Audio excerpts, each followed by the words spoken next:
Welcome to the WiseTake DFS Podcast. I am your host, CK013. You can find me on Twitter at CK_013. We're joined here by Paulie D, aka D-Tech Nation. You can find him on Twitter at Paulie, DD. That's 8 D's, 8. Paulie. And Paulie and I are joined by a very special guest, as you can see here right in the middle between us. We got Maurice, aka the DFS Gurueslem. You can find him on Twitter at DFS Gurueslem, and he is the owner of the DFS Sweat Shop. Maurice, how's it going, man? Thanks for joining us today. Pretty good, man. Very happy to be here, man. How you guys doing, man? I'm good, Paulie. Yeah, I'm doing great, man. Glad to have you on. Really like your company, like your show. I was a subscriber for a while, and definitely put out good, honest content. So we're glad to have you aboard tonight. Oh yeah, man, definitely. Nice to have you on. So real quick, just do me a favor and just real quick, just tell some of our listeners a little bit about your site. Just like, just be brief, but just go ahead. Just tell them what you do and how you help people. Okay, well, what we do, man, is we want to capture the everyday, working guy, average DFS player, whether it's a hobby or something that you want to do a little bit more seriously. We want to help you with that. And what we offer, our website is pretty much free to everyone. You can go check it out at www.dfssweatshop.com. But that's going to lead you to take a chance and join us in our Facebook VIP group. That's where all of our content is released. I do it through live stream, 2, sometimes 3 live streams per day. And that's how we all chop it up as a community, come up with plays that we like. We don't share lineups, but we share strategy. And we teach, newer guys. And the most beautiful thing about what we do is it's not just, me telling everybody who to play. Like, there's a lot of guys in there that are smarter than me. You're looking at one of them, Paulie D. You know what I'm saying? So, once I saw, this show, I saw you guys, man. It was a very beautiful layout. I was like, man, let me check this out. And the content is just as good as the layout, man. And I was really impressed with you guys. I said, man, I got to get on there and chop it up with them guys. At the very least, let them know that I am watching and they're doing a great job. So that's what brings me here today. Oh, man, hey, man, I really appreciate that, man. We felt the same way. Paulie had known you from previously. He said you did some great stuff, so I checked you out. I saw your names, and I always see people from your community over on FanDuel and DraftKings. I see the icons, the DFS Sweat Shop. So it seems like you have a great thing going there, man. Keep up the good work. And thanks for coming on, more importantly. Wonderful. Appreciate it, man. Thank you. All right, so now that we're all through the mushy stuff and the kumbaya and all that, why don't we talk some baseball here? You guys ready? Absolutely. Let's do it. All right. First game we got R.A. Dickey of the Atlanta Braves visiting Joe Ross of the Washington Nationals. Paulie D, start us off. All right. Not really sure what to expect out of this game. Tonight, these guys blew out 11-10 final, all kinds of offense. And we had Strasburg from Washington, so it was definitely unexpected. Today, we got Ross, who's coming off a great start, struck out 12 guys in Baltimore. So I would have a little bit of interest. He's also projected to have one of the better pitching umps. So a little bit of interest, but Atlanta's not the same strikeout team. So light exposure, but some. Definitely not interested in Dickey. And, Dickey, I'm happy to pick on with some of the Washington bats, lefties especially. Harper hit a bomb today, so he might be getting fired up. And a bunch of other Washington stacks for sure. And no real interest on the Atlanta side tomorrow. Okay. Maurice, what you got for us here? Now, I can definitely see like a repeat performance from last night. I mean, the Atlanta Braves went out there and hung up a ton of runs. And Joe Ross, I played him on the last time, and really great game. I believe like 40 DraftKings points, even more FanDuel points. And I felt like I was stealing bacon when I played him, And I don't think I want to go in there again, especially after what we saw last night, man. Just monster hitting performances from a lot of guys on both sides. So for me, I think this is one of those game stack situations where you might get some Atlanta Braves, even still at low ownership. Not that it's going to matter a ton, on a small slate, but a large slate. But I think I want to invest on both sides of the offense in this game. Yeah, man, I think you guys are onto something. I played Joe Ross the other day, and Paulie knows I played him because our model that we're working on, it showed the line. It showed us the as it comes in the opposing lineup strikeout percentage, and it was like the lineup that was put out against Baltimore put out was horrible, just a horrible lineup. So I was actually on him. With that said, I will not be playing him tomorrow because I think that his ownership is going to be a little inflated. He's 8-3, he's a little more expensive. It's still going to be hot. And this Atlanta Braves team, like you guys just said, they just smashed on Strasburg today in this heat, man. I don't think I want to go there. So I'm with you guys. And that was the only thing I wanted to add real quick. Other than that, you guys nailed it. All right, we got Tyler Chatwood of the Colorado Rockies visiting Garrett Cole of the Pittsburgh Pirates. Looks like we could have some weather here. 75% chance of precipitation. Paulie, what you got? I'm going to be keeping my eye on that weather. If it reduces the threat, I do have interest in Cole.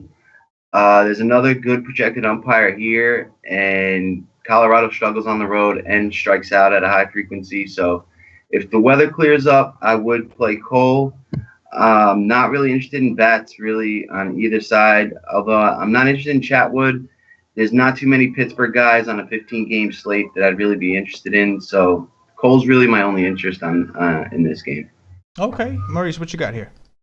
And see, now I've got to agree there. The one thing that does stand out to me is, the Pittsburgh Pirates being 20th in the league right now in terms of K rates. Man, they're not a team that strikes out a ton. But so I could definitely see, while they're not a power hitting high ISO team, they're sitting about 148. They can hit, and for me, that's going to take me a lot off of the pitching for the other side, but I definitely think that we can take a look at some more of those. Well, don't you feel like some Pittsburgh guys owe you money? Yeah, definitely. Yeah, definitely. and of course, now we have seen a much better pitching rotation from the Colorado Rockies this year. I mean, you got to admit, those guys have been pitching a lot better. But Chatwood, away from Pittsburgh, I think I like some Pittsburgh bats in the spot. I think I do. Yeah, man, I think that's definitely interesting, especially with the weather. As far as like a low ownership play, I personally don't think. I think it's interesting that on FanDuel they're priced the same. I mean, who would have thought Tyler Chatwood would be priced the same as Garrett Cole? Like I'm talking like last year, even really the year before that, because I think last year is the reason he's not priced very high. He just hasn't been dominant. But I don't know if this game plays. I'm not big on the pitchers. The total seems kind of high here. The Rockies are projected for 4.4 runs. The Pirates are projected for 4.7. So I may like the bats just because the weather might scare some people off this game. And there's a ton of runs being scored in this ballpark. Like tonight, they did let me down. They let me down big tonight. But there's still runs to be scored in this ballpark, and people typically stay away. I don't mind the Rockies. But like you said, Maurice, I don't mind the Pirates either, man. I don't mind attacking Chatwood either. But we'll see if it even plays, I guess, right? All right, we got. I do want to point out that Cole is priced at 6.8 on DraftKings. So wow, you will is he really? Yeah. Now you get a guy like that under 7K. That could be, somebody that you could take a look at for sure. That is especially with Kershaw on the slate. That is interesting. That is very, very interesting. I did not know that. That's a great point. If the weather holds up. If the weather holds up, of course. All right, we got Jacob Faria of the Tampa Bay Rays visiting Marco Estrada of the Toronto Blue Jays. Paulie, go ahead. This is another interesting matchup. Faria, young kid, coming off his debut last game, and he pitched really well. And this is obviously a tough matchup against Toronto on the road. On a big slate, I don't think you need to go here. Maybe DK SP2 if his price is down, which I would assume it is. Estrada does interest me on the FanDuel side as like a mid-tier arm. He has K upside. Tampa Bay strikes out at top 3 in the league, and it's in a mediocre ballpark. And I think Estrada could be kind of sneaky. Should be low owned. There's a lot of different arms you can go. So Estrada is definitely under consideration, and I think you got to consider some of the Toronto bats. I mean, Donaldson is as hot as it gets, and when Toronto goes off, they can really go off. And this is a kid making his second start, first one on the road. There's definitely some potential for a blow up here. So I do have some interest in Toronto bats as well. Okay, for sure. Go ahead, Maurice. Now already, I definitely agree with Paulie D in some spots, and I've got Estrada as my pivot pitcher, the guy that if you're not going to be playing him, because I think he's in a really good spot based off what Paulie D says about how much the Rays can strike out over the last 14 games, 22.9% K rate, but that 235 ISO and a 319 a 340 WOBA is something to be afraid of. So I think if you're not playing Estrada, you should have some exposure to the Tampa Bay bats. And if you just don't like Tampa Bay, then you gotta want to play Estrada here. Yeah, and if you go Estrada, make a hedge stack lineup with Tampa Bay, because they do have power. That's what they do, and lefty power. So you could see Rasmus, Dickerson, Logan Morrison. Definitely have a hedge stack if you do throw a lot of Estrada. Now is Kiermaier on a 10-day? Because if that's true, you still got the he's kid, out man. No, he's out for a while. He tore something in his hip or something like that. He hurt his hip. Yeah. He's really Malik hurt. Smith. That's a good point. Malik Smith has been real popular, hitting at the top of the order. Kid's got speed and some pop, and he's been producing ever since he came up. So definitely another guy to keep an eye on. Right. A good point. It's definitely a good point, man. I think Estrada, anybody against the Rays is going to be your typical GPP play. It's because the Rays strike out with the best of them, but they also got some serious power. They're like the epitome of a GPP team. So other than that, I'm with you guys, man. Toronto's also been really hot, so definitely. We got Ben. I got one more point too. How much does it suck? How much does it suck that you can't play Morales and Smoke? Yeah. On FanDuel. FanDuel, yeah. That's it's just annoying to be limited. Like even if I wouldn't play them together, I want the option. You know what I mean? Like, why can't I have the option? Especially if you look in the stack. If you want to stack, and you got the guy batting fourth, fifth, sixth, you want that option, man. That sucks that you can't do it. I run into that problem too with, obviously they're Cleveland, with Encarnacion and Santana, but also even with I ran into that problem today with the Pirates because Freeze and Harrison they're both third base. They're both the same price. Thank God I picked the right one, but I could have, they're both 2 and 4, so you can't really do a full stack with that. It's annoying. But yeah, anyway. That's a good point. All right. We got Ben Lively of the Philadelphia Phillies visiting David Price, the lefty from the Boston Red Sox. Looks like we could have some rain here, too. 64% chance of precipitation. What you got, Paulie? Yeah, definitely keep an eye on the weather report tomorrow. I like Kevin Roth over at Roto Grinders. There's a bunch of games with that. And, again here, I would really like Price if the weather holds up. Philly struggles a lot versus lefties. He had a bad start last game, probably looking to redeem himself at home, and he's got massive K upside. So if the weather holds up, I'm interested in Price, and I'm interested in the Boston Bats. You saw them start to get going today. You had hits up and down the lineup. Betts really went off today, and I think this Boston team's getting ready to break out. And against a rookie kid from Philly, this kid Ben Lively, I'm not worried about him. I will have Boston stacks, regardless of the rain, unless it's like a postponement threat. Otherwise, I almost hope that the rain reduces the ownership on Boston. I can get them at lower ownages. Yeah, definitely. Go ahead, Mo. What you got here? Now, Phillies, man, 24.1% K rate over the last 14 games, 140 ISO. They did show out tonight, but they've got to know something by getting Price up. He's priced up in the spot after having one of the worst games you've seen from one of those high dollar pitchers. So it is giving me a closer look. And plus, people are going to want to play some Phillies. I think they're going to be a little bit more popular based off what happened yesterday. I think Price is playable. I really do. I think Price is a playable guy. I like him. Yeah, I think he's the biggest favorite on the slate too. So Vegas is back in that. Definitely. Yeah, no, I'm with you guys, man. I think Price is a great play. Hopefully the rain holds up, but even if there's a threat of rain, nobody's going there. There's Kershaw on the slate, so half the people are just going to punch in Kershaw and just forget about it. And people, and if you're not playing Kershaw, maybe you're playing Estrada or looking at Estrada, or at least at that tier. I don't see too many people coming, at least on FanDuel at 9-3. I don't see too many people coming here. You mentioned he got rocked in his last start. You mentioned that the Phillies recently, today, they tattooed, what's his name? Porcello.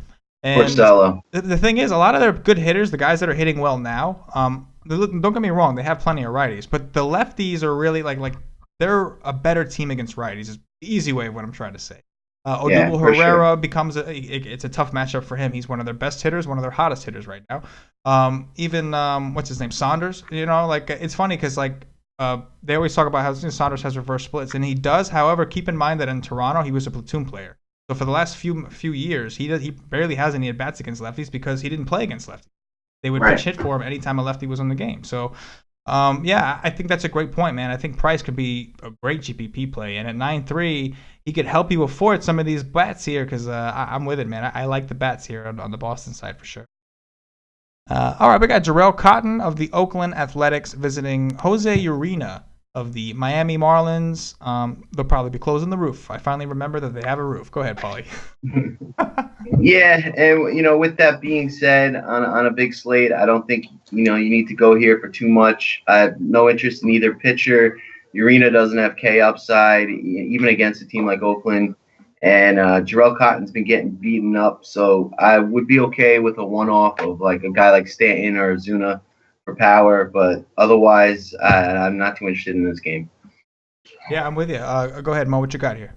Now, I think didn't Stanton get hit on the wrist by a pitch the last time? He may not even play. Yeah, I'm not sure. I'm seeing a questionable tag for him, which is weird because it's baseball. But yeah, he did get hit by a pitch. He was pretty in his hand. He was pretty upset. And then you've got the Oakland A's, who are pretty much Tampa Bay West. They're a team.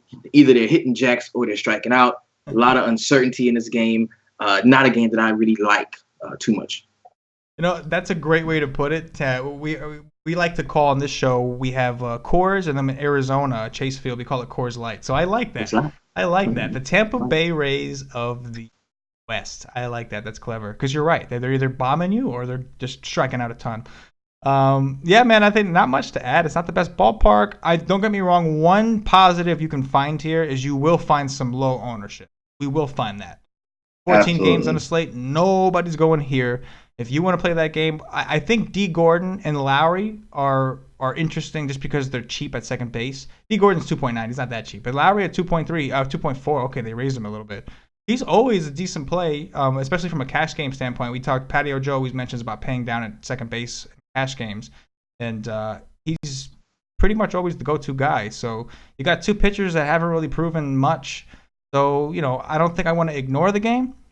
But I will admit, it's not going to be easy to stomach any of these plays. There's so many better plays on the board that you're not going to feel good if you're playing these guys. You should only be playing these guys, probably, except for like Lowry and maybe D. Gordon in your tournaments because there's just so many other better spots, right? Agree. Yeah. All right, here we go. Oh, another weather. You got to be kidding me. You weren't kidding, Paulie. Clayton Kershaw, the lefty from the Los Angeles Dodgers, visiting Trevor Bauer of the Cleveland Indians. And yes, Paulie, you are right. This is another game with weather issues. 59% chance of precipitation with another elite pitcher. What you got here?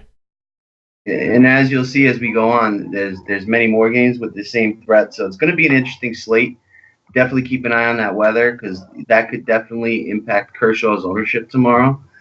And, Cleveland does struggle versus lefties, and Kershaw looked excellent his last start, and he, seems to be going back to his old ways. So I definitely have some interest, but there's definitely pivots, and he's the highest pitcher by far. And on the road against Cleveland, if some weather, I'm happy to fade Kershaw in tournaments if it looks like he's going to be popular. Now, if he looks like he's not, I will have a little bit more ownership. So keep an eye on that weather. And I'm also extremely interested in the Dodgers bats here. They seem to be getting healthy and hitting. And Bauer's the type of guy who gives up the long ball and can get rocked. He's either like on or off. If his curveball is breaking well, then he could have a good day and strike some guys out. But if not, if he runs into a team that's hot like Los Angeles, he could have trouble. Corey Seager is absolutely on fire, and we've been waiting for that. So I think that continues. And Bellinger is also on fire, and he's got power. So I like him against Bauer. And, you could just find multiple ways to stack the Dodgers lineup tomorrow. You can go 1, 2, 3, 4, or, something deeper down the order. But I'm very interested in the Dodgers bats tomorrow. I gotcha. Mo, go ahead. Now to add to what Paulie D touched on, you look at the Dodgers, man, over the last 14 games, 25.7% K rate, very high, 6th in the league. but they're a team that's trending up in the right direction. You see, Corey Seager has been tearing the cover off of the ball lately. So I definitely think this is, a collection of bats that you can play against Trevor Bauer. And to your point about Clayton Kershaw, on a 14-game slate, man, I approach it the same way I did basketball, like with Westbrook. The slate is going to have to convince me to pay up that much for the top price pitcher. And by that, I mean values. Like, I'm going to have to find values, and that value on DraftKings is going to have to come with a starting pitcher too. If I can get comfortable with a starting pitcher too, that's going to be fairly cheap, then I can pay up for Kershaw. But other than that, on a 14-game slate, man, there could be other areas that I can go to. See, I know on FanDuel it's different. You got one shot, one kill. Yeah. So Kershaw is viable every time, Absolutely. Over on DK, it's a little bit more of a puzzle that I got to piece together. But I do like Kershaw, of course.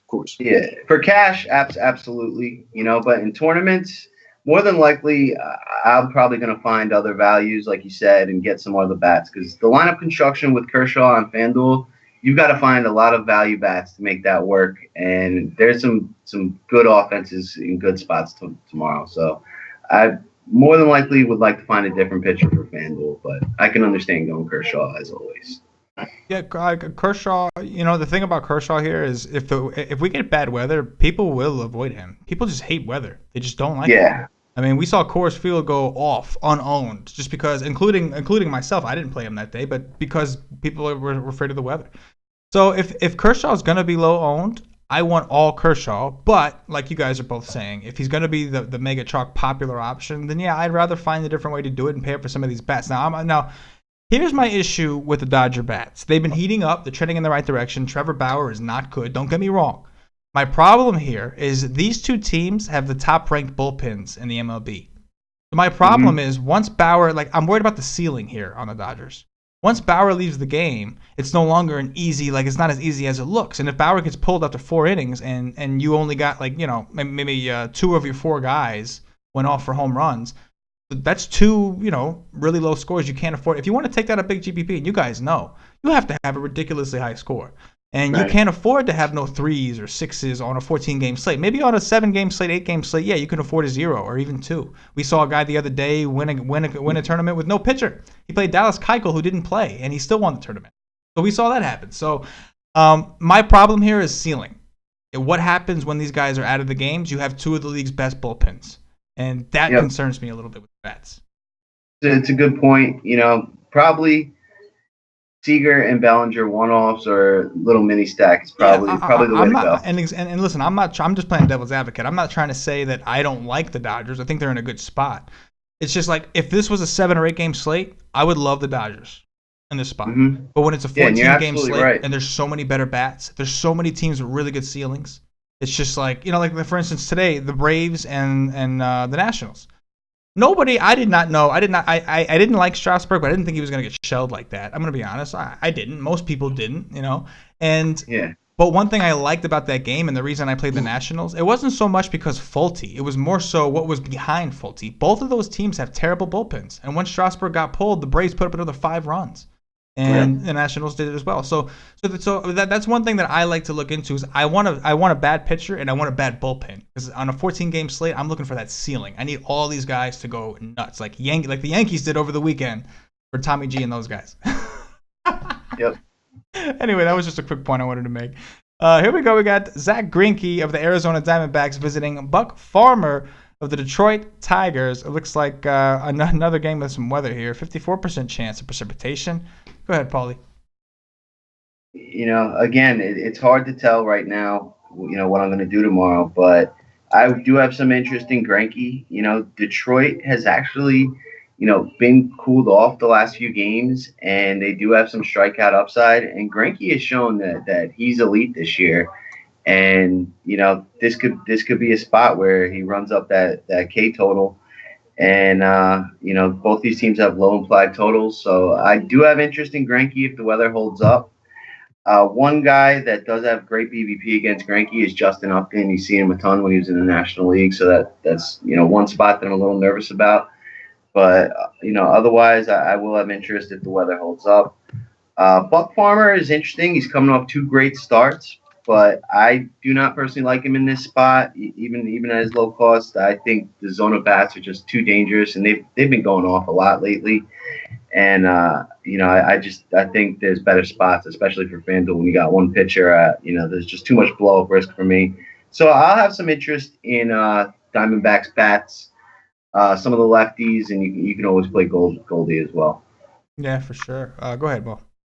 That's pretty much where I'm going, man. You look at Greinke, man, 69 Ks and 8 starts at home, as opposed to 31 Ks and 5 starts away. So he's much better at home than he is away, and he's going to be going to Detroit in this. So while I would like Greinke, but I just don't want to take too much of a shot on 12.2K on DraftKings or that higher priced on FanDuel.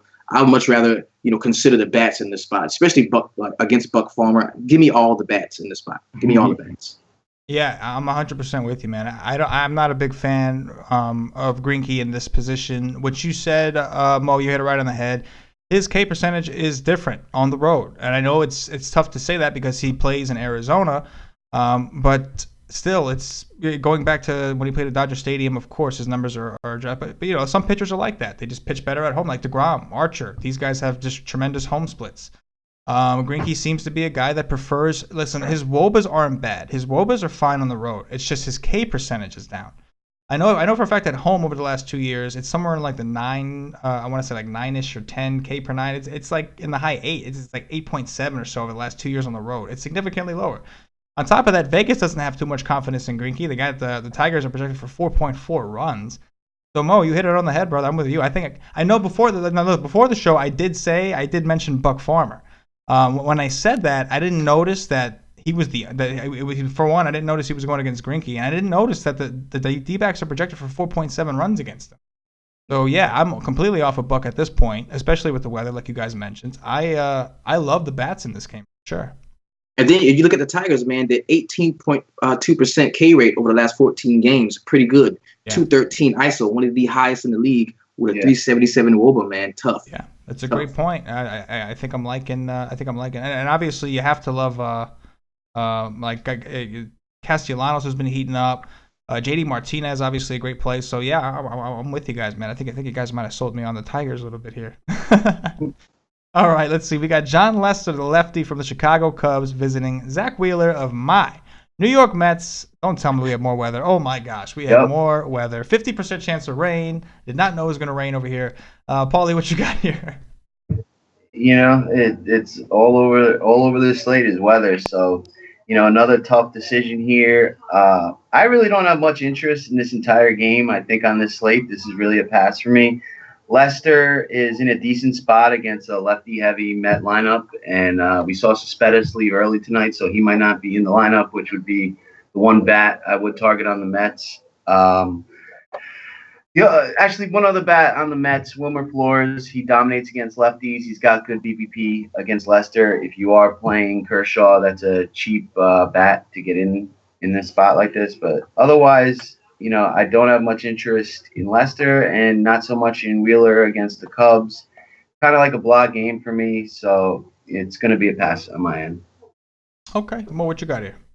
Now, most likely what you're going to see is a lot of those right-handers move up the order for the Mets, man, which completely takes me, off of those guys. Because I love when I've got a right-handed pitcher against the top of that Mets order and they're all lefties. I love that. And we're not going to have that. So I'm going to be shying away somewhat from the Mets bats in this spot against Lester, who is very capable pitcher, very capable. Yeah. But now the Cubs, man, discipline at the plate is their form. They're 14th in the league in K rate, 22.1%, 175 ISO. They can hit for power. I'm going to have some exposure, maybe on some one-off type levels, but just not, I'm not stacking Cubs all over the place. Yeah, I can get behind that. Absolutely. You guys nailed it. I'm not big on Lester because exactly what you guys said. Well, first of all, I'm not big on the Mets because they don't do well against lefties. Wilmer Flores, obviously the exception to the rule. He's a guy that you only want to play against lefties usually. And like you said, Mo, he's going to be higher in the order. So I definitely like Flores as like a one-off situation if I'm looking for a cheap third baseman on FanDuel. But I'm not on either of the pitchers here. My problem here with Wheeler is his hard contact rate at home to lefties is kind of ridiculous. So I do like I don't necessarily like a full on stack of this Cubs team because they have been cold. But Mo, like you said, a couple one offs or maybe a mini stack of the Cubs. Yeah, I think I'd be interested here. I don't think people are dying to target Wheeler. We just watched DeGrom shut them down, so I could certainly see a situation where people just kind of ignore the Cubs in this spot. 85 degrees is still warm. It's going to be humid. The ball should be okay to carry. It's not going to rain all that much, so the game should play. So I'm not on the pitchers at all. Not crazy about the Mets, except for Wilmer Flores, just like you said, Paulie. And like you said, Mo, I'm very interested in a couple of these bats, like especially Rizzo, maybe Hap if he plays. It's going to be interesting for sure. Zobrist been really heating up. He's batting cleanup now. So that's like maybe like outfield. A 3, 4, 5 stack. Montero's really cheap too, so if he gets to start at catcher in this spot, that's another guy to pair in a Kershaw lineup. But Zobrist, just take all and the Rizzo. lefties and mash them up, man. Yep. Right. Great call, guys. All right, here we go. You guys are probably gonna like the bats here. Alec Asher of the Baltimore Orioles visiting Derek Holland, lefty from the Chicago White Sox, and it looks like there's only a 10% chance of precipitation finally. All right, Paulie. Yeah, and we got two teams with over both actually have 5.3 implied totals, so definitely a spot for offense. We saw both these pitchers get beat up in their last starts, and Asher actually got ran all over in his last start by the Nationals.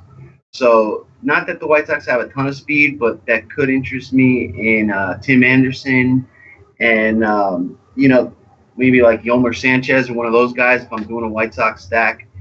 And then Asher gives up the hard contact, so lefties or righties are in play. So the White Sox, although they do struggle against a righty, I don't think this guy is anything to really be scared off of. And we saw the ball flying out of the park there today with, I guess, the increased humidity and heat. So definitely a spot for the bats. And I like him on the other side too. Holland, he gives up the long ball and a ton of hard contact. Trumbo's got great BVP against them. We saw Machado come back off the DL, get on base a few times today. Scope is in a decent spot here. The Orioles also have struggled against lefties, but I think that's starting to fade away, and they're in a good spot here. So I like this game as a game stack or playing either one of the sides of the offenses. Yeah, go ahead, Mo. What you got here, man? Yeah, I definitely agree, man. First thing that jumps out to me is going to be the White Sox over the last 14 days, man, with a 26% K rate, 127 ISO, and a 312 WOBA. Now, I used them last night in a stack, and it was probably my best lineup, the one that got me some of my buy-in back. So I think they're definitely in line. I like some of the White Sox bats here. We're going to look for the Baltimore Orioles to hit for more power, especially with Manny Machado back in the lineup. So I definitely think I'm interested in bats from both sides. Certainly. Yeah. And Trey Mancini, too, with Chris Davis left early today, so he's already been playing every day, but he's almost guaranteed to be in the lineup against the lefty tomorrow. And he's been hitting the ball crazy hard. He's got one of the highest exit velocity differences of any hitter in MLB. He hit one out today. He's low price. He's a great bat tomorrow in this spot. Yeah, I think that's a great call. You guys nailed it, man. It's going to be a nice day. It's not quite as hot as we'd like it to see, but pay attention. It may get warmer. A lot of times it ends up hotter. Like I think the Mets were supposed to set 85. It was like 90 degrees today. It was hot today. So we want to pay attention there. Neither of these guys have the K upside, despite the fact that their teams strike out a lot. I don't like to go against Vegas, and they have this as a very high-scoring game. So you guys nailed it, man. Give me all the bets in this game.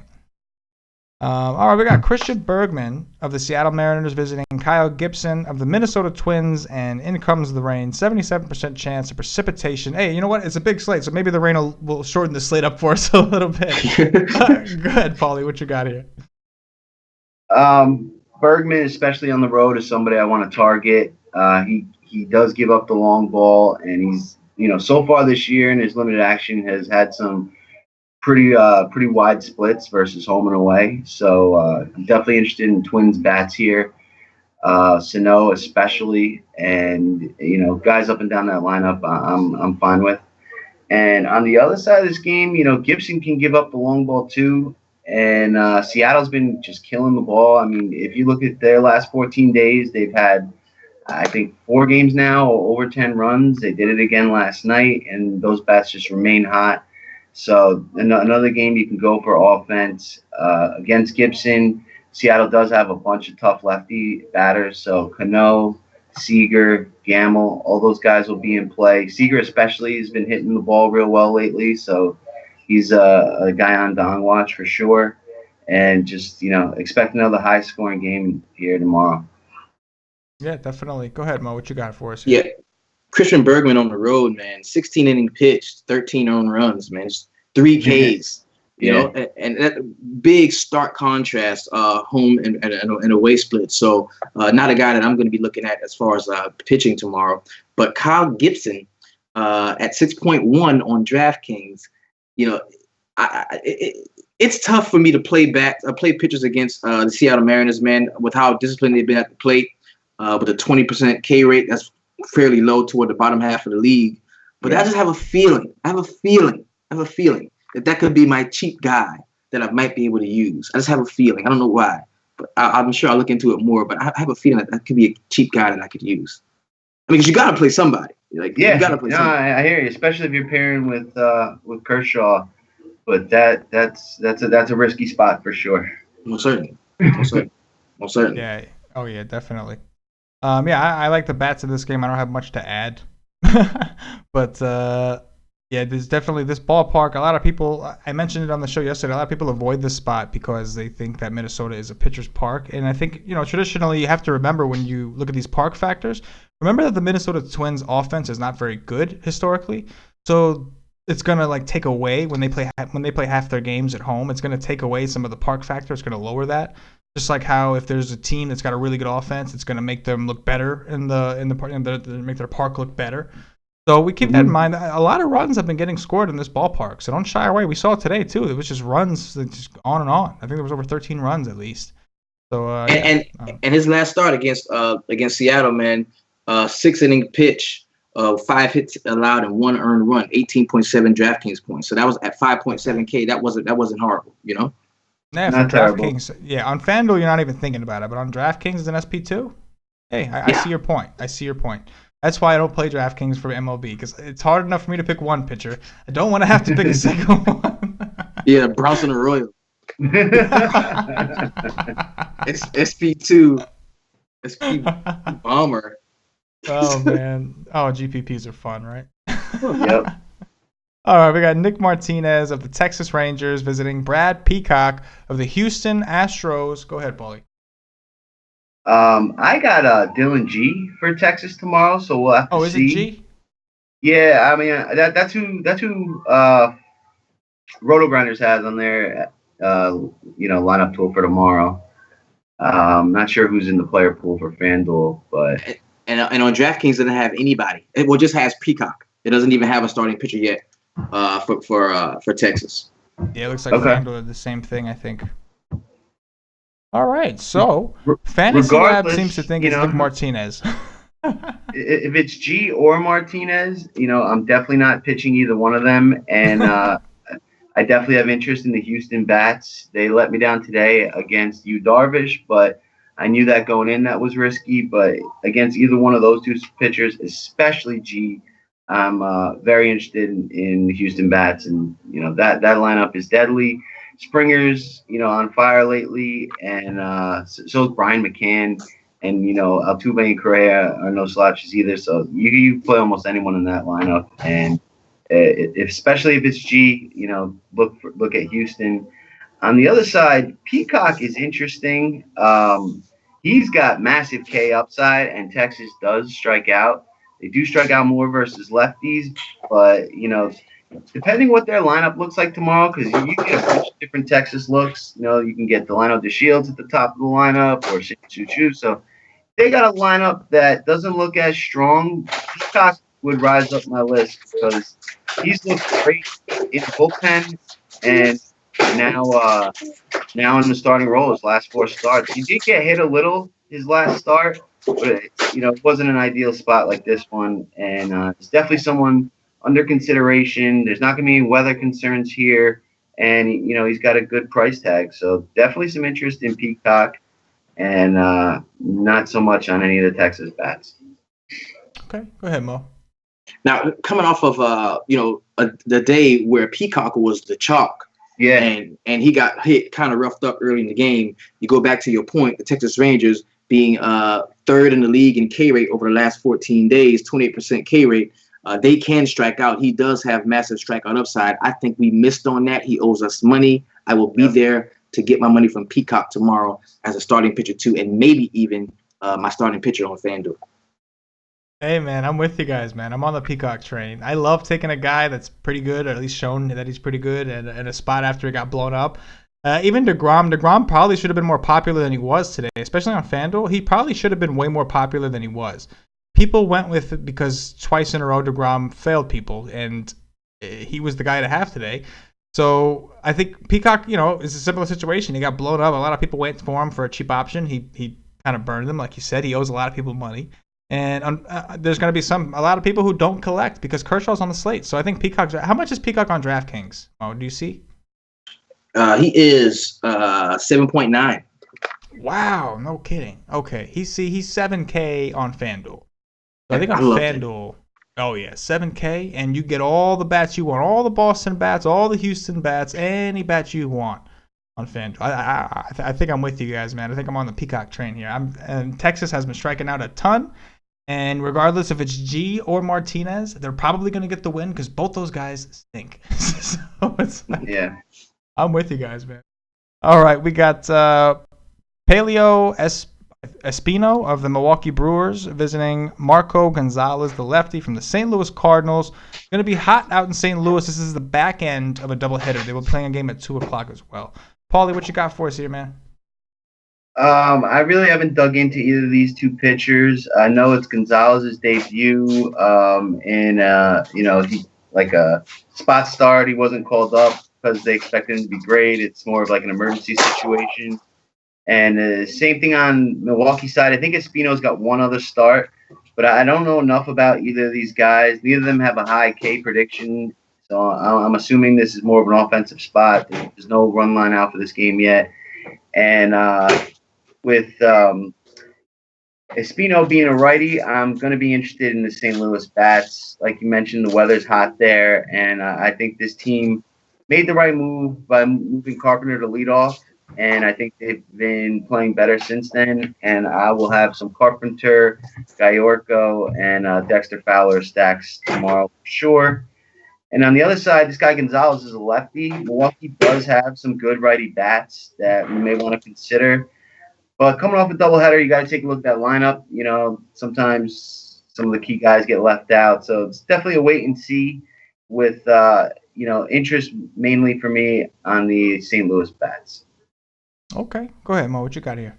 Well, anytime there's not a lot of information on a guy, it kind of piques my interest, because I'm almost sure that I can get him or attack him at low ownership or whatever. So the Gonzalez kid, man, being a left-hander, I think I'm going to give it some consideration because you look at the Milwaukee Brewers, and they are 28.4% K rate. That's good for second in the league behind only the Padres. Now, they do have some pop 169 ISO, 309 WOBA, but this team that can strike out a lot. They can strike out a lot. And you never know, man. These stories like that always happen where this unknown guy comes in, pitches a gem. I'm going to take a shot on a DraftKings starting pitcher 2 and some GPPs and see where it goes from there. For sure. There's definitely the K upside there. And, St. Louis is a pitcher's park. And St. Louis is good at bringing up pitchers from their system. They've done it year in and year out. Whatever system they've got going, that St. Louis knows how to train guys to pitch well, I guess, because you just see it with all their guys, year over year. So that's a good point. He could be interesting. Even on FanDuel, you want to take a shot in like a low cost, a big field GPP, get all the bats, like CK said about Peakcock. He's $1,000 cheaper, and there is K upside with Milwaukee, like you said. So that's kind of interesting, actually. I understand taking a shot. It's too bad we don't have more information on it. My problem here with these new guys is my issue is whenever Kershaw's on a slate, you always have to think of yourself of what am I gonna do if that guy goes for 60? Whenever you're fading Kershaw, you got to have a strategy in mind. How am I gonna get her? He's going for 60 tonight, and I'm fading him anyway. How am I going to make up for that? So if you're going down with a guy like Paulie, I'm sorry, not Paulie, with what's his name, Peakcock, Gonzalez. It makes sense because he's proven to us that he can do that. My problem, Marco Gonzalez, this is his first start. We don't know how short of a leash they're going to put on him. He could end up with 6 Ks in 3 innings and then just get pulled in the 4th just because. Sure. So that's my concern with Marco Gonzalez. We haven't seen anything from him. Now I will admit the Brewers, obviously, they strike out a ton. And this is normally a pitcher's park. But see, here's my feeling with St. Louis, the ballpark. When it's hot, it's going to be 90 degrees, 60% humidity. So that ball's going to carry. When it's hot, these balls start flying out there in Missouri. So I'm a little more interested in the bats, but I'm going to want to see what Vegas has to say. We don't know the line yet because these pitchers are both young. So when that line comes out, I want to see. I'm going to listen to Vegas. I'm going to let them do the research for me. You tell me, is there going to be a lot of runs in this game? Or is one of these guys in a really good matchup? I'm going to let Vegas tell me. You know what I'm saying? But it's going to be interesting, and it's a lefty. The Brewers, like you said, have a lot of righties. It stinks that you don't really want to. I don't even know if Thames is going to play. That kind of stinks. But you like playing it. And Sogard leading off at shortstop. He's great, but he's against the lefty. He's not going to be leading off, so that kind of stinks too. So I see the merit. I just wanted to full disclosure. Just keep in mind, do your research and find out if this guy's going to have a short leash or not. But with that said, man, it's a weak offense. Let's see what Vegas thinks. Yep. All right, we got CC Sabathia, the lefty from the New York Yankees, visiting JC Ramirez of Los Angeles Angels. Go ahead, Paulie. So Mo's New York Yankees. That's right. I'm looking right at that Yankee poster behind you, Mo. I forgot. This is Mo's. That's right. New York Yankees and Paulie's New York Yankees. I just dissed you guys. My bad, dude. That was not like a Met fan, Yankee fan diss. That was a legit mistake. We got Paulie and Mo's New York Yankees. That's right. So last night I told you guys to get off the Yankees. I was going to completely fade them. Right now it's top of the 7th. They only got 2 runs, so that appears to be the right call. And tomorrow I am going to completely go the opposite and have heavy interest in the Yankees. Hopefully tonight was enough to calm some of the ownership. And JC Ramirez is probably the guy I want to target the most on this entire slate.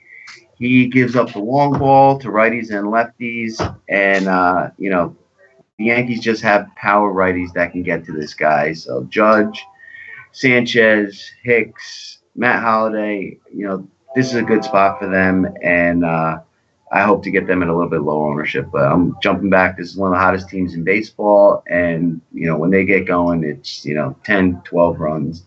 So I do have a lot of interest in the Yankees.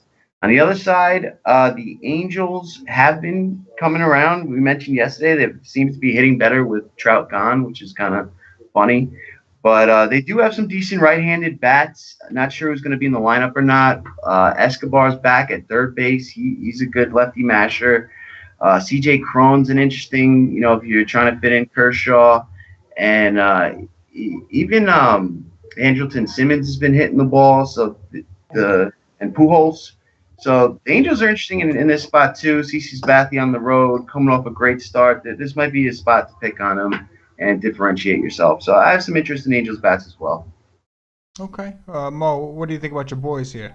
Yo, CC, another one of those pivot plays for me, because if you got like a guy like Cameron Maybin batting leadoff, hitting that confidence really early in the game, man, it's going to be tough for CC to get through that order time and time again. And we thought we would see a big dip without Mike Trout, but this team has actually started hitting a little bit better. They're trending up since Mike Trout's been gone. I would be inclined to play most assuredly some Yankees bats the same way Paulie D talked about. The only issue, the issue that why I didn't like them yesterday was when Gary Sanchez is not in the lineup, they're just a different team. Yeah, they're just a different team. Yep. And if it's his day back tomorrow, I'm going to get back on the Yankees. I'm going to like a few of those guys, and I think that you can maybe take a one-off or two from the Angels. A guy like maybe if he's going to be leading off, maybe some Cole Calhoun or maybe a power righty, Pujols, maybe somebody like that. That's where I'm at. Yeah, I think you guys pretty much covered it for sure. The Yankees could be low owned. Hopefully, they're expensive, man. You play some Peakcock and play some Yankees and see what happens. But that sounds like a contrarian lineup style for sure. All right, we got Scott Feldman of the Cincinnati Reds visiting Clayton Richard of the San Diego Padres. Go ahead, Paulie. So this is actually, I'm not sure what Feldman's price on DK is, but this is a good SP2 candidate for me. And, maybe a sneaky starter on FanDuel as well. If he gets a good umpire, this could be a sneaky spot for Feldman. As Mo said earlier, San Diego strikes out the highest rate. It's a big ballpark. The weather is cool, so this could be a spot. We saw Feldman strike out like 9 Indians a couple games back, and it was the guy you had to have on that slate. So, I have a little bit of interest in Feldman here, especially if we have a good K upside umpire in his favor. We can get some of those calls on the corners. I'll be interested in Feldman. San Diego, they did go off today, so maybe some of their bats are starting to come around. Perella is leading off, and he's been hitting every game since he's come on, similar to Malik Smith. So I could see playing one of those guys at low price if you need to fit in Kershaw. But otherwise, I'm not too interested in the bats here, and I am going to target Feldman somewhat as my pitcher on FanDuel. Okay, go ahead, Mo. Feldman is an easy play for me. Feldman to me against the San Diego Padres is like an auto play, kind of at starting pitcher 2. He's going to be in some of my DraftKings lineups for sure. Starting pitcher 2. I love to attack those high K rates, especially like you talked about the Padres having the highest in the league. I'm going to get some use from Feldman here. Richard, not so much. I think the Cincinnati bats do bounce back in the spot, and I do like some of that left-handed power guys like Votto, who does have pretty decent lefty-lefty splits. You're going to get Billy Hamilton at the top of the order, who can switch hit. So I like some of the Cincinnati bats as well. Duval's back too. Duval's back in the lineup. He homered the other day. So yeah. That's a good right-handed bat. Yeah, man, I'm with you guys for sure. Definitely. All right, we got Jason Vargas, the lefty from the Kansas City Royals, visiting Ty Blotch, the lefty from the San Francisco Giants. Go ahead, Paulie, take us home, man. All right. Similar to the last game, not too much interest in the offenses here. I could see, if I was playing on DK tomorrow, one of these two guys could be candidates for SP2. The Royals are one of the worst hitting teams in terms of WOBA, and they're on the road in a huge ballpark. So, Tyler Blotch, although he doesn't have much K upside, has shown us a couple games where he's gone 7 or 8 innings, given up, 1 or 2 earned runs, and gotten you that, 16, 18 points on DK with the win and the quality start that you like. And Vargas here, I'm not too interested in. San Fran's got some right-handed bats that could get to him, but I wouldn't fault you as SP2. I expect this to be a low-scoring game. It's one of the lowest over-unders on the slate. And, a spot that I'm fine with SP2s on DK and not really too interested in any of the bats. Okay. What do you have, Maurice?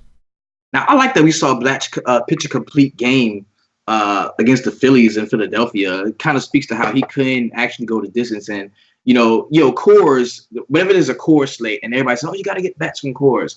That's kind of how I feel about San Francisco. Whenever a game is in San Francisco, I want to take a shot at some of the pitching. This is one of the best pitchers parks that we're going to see in the league.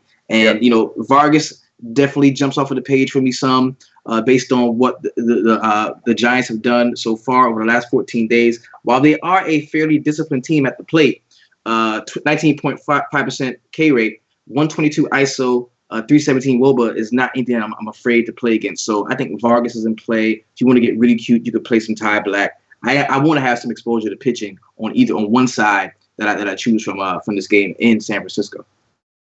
Absolutely. For sure. Well, that's gonna do it for the game by game breakdown. Great job, guys. I thought it's only about 50. We're about 54 minutes in, and we just got through all those games, man. That was a lot. Good job, man.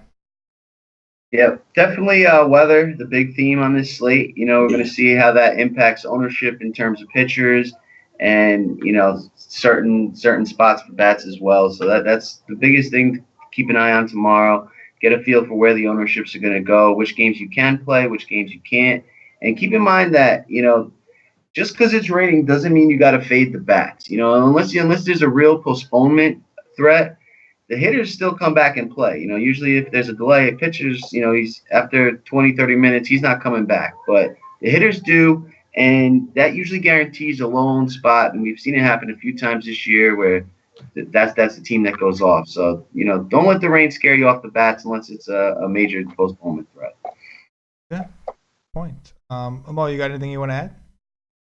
Not just, man, I went by fast, man. That was great, man. I went by fast, man. Just get you some Yankees in your lineups, man. They're gonna do it. They're gonna go off again. They are. They're gonna go off. I'm loving Yankees in Detroit right now. I like it. Sure. All right, so Mo, I don't know if you're familiar, but we always play a little home run game. We call it the Dong Watch. I know some people don't like the name, but we don't want to copy other people. But basically, we're just picking homers. Price is not a thing. There's no cores. We don't pick cores anyway. We usually give our guests the first pick. It goes snake draft, so you'll get 1, and then you'll get 2 at the end on the back end. And you get the first pick, man. Who's gonna hit a home run? Anybody? Who is gonna hit a home run? Yeah. Anybody. First guy. You're gonna get 3 picks total. I should have clarified that. But you get 1 now, 1, then Paulie, then I get 2, then Paulie, then you get 2, then Paulie, then me. I'm gonna go Adam Duvall. Okay, there you go. I like it. I like that. Duvall. All right, Paulie, who you got here? I know this is chalky, but Aaron Judge, he's going to hit another bomb tomorrow. You know, it's funny because he might not be so chalky. We got Kershaw on a slate, and he's like 5K on FanDuel. Oh, he might not be that chalky. Chalky for a Don Watch call. But I see what you're saying. I see. Like if Price wasn't a thing, yeah, he'd be super popular if Price was not a thing. Yep. All right, so I get 2 here. I'm going to go with Anthony Rizzo from the Cubs as my first pick. And then I think I want to go with I think I want to stay here, and I'm going to go with give me some Trumbo against Holland. Nice. That was my pick. You took my pick. That's where I was going. I got a knack for that kind of thing. Paulie, go ahead, man. You get the next one, and then go ahead, Paulie. Well, since you took Trumbo, I'm gonna shift over and go with Springer from Houston, especially against Dylan G. Yeah, I like it. Mo, you get 2 picks here, man.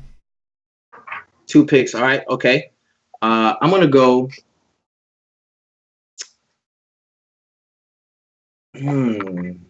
This is tough. This is tough.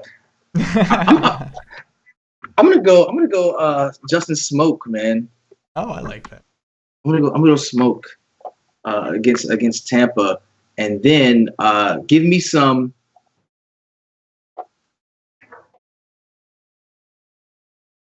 Give me some Matt Holliday, man, against Ramirez. All right, I like it. Get some Yankees exposure there. I like it. Yeah. All right, Paulie, go ahead. Back to you. I'm gonna go back to that Toronto game and go Josh Donaldson. Oh yeah, he's been red hot. Right? Yep. And I'm going to end it with Mr. Mookie Betts from Boston. Hey man, that's gonna do it, man. Again, one more time, I appreciate you coming on, man. Don't forget to check him out on Twitter at DFS Gurueslem and check out his website dfssweatshop.com. Also, let me see. Oh yeah, Paulie. You can find Paulie on Twitter as well. DTech Nation. It's AKA DTech Nation.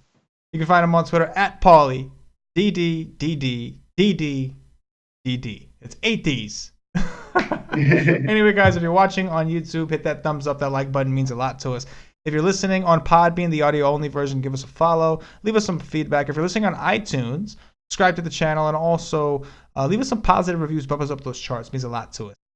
Anyway, guys, Paulie, always a pleasure having you on, man. Appreciate it. And Maurice, DFS Gurueslem, appreciate you, man, coming on, man. Keep doing your thing, man. Keep doing what you're doing. You're doing a great job, brother. Great job today, man. Thanks. Thank you, Mo. Tell CK what you always tell everyone in the sweatshop to do. The number one thing I want y'all to do: make some lineups in the turbos, throw them bitches in the main, and keep it 300. I love that. I love it. That's awesome. And with that said, for Paulie, for Mo, and for myself, as always, good luck. Yeah.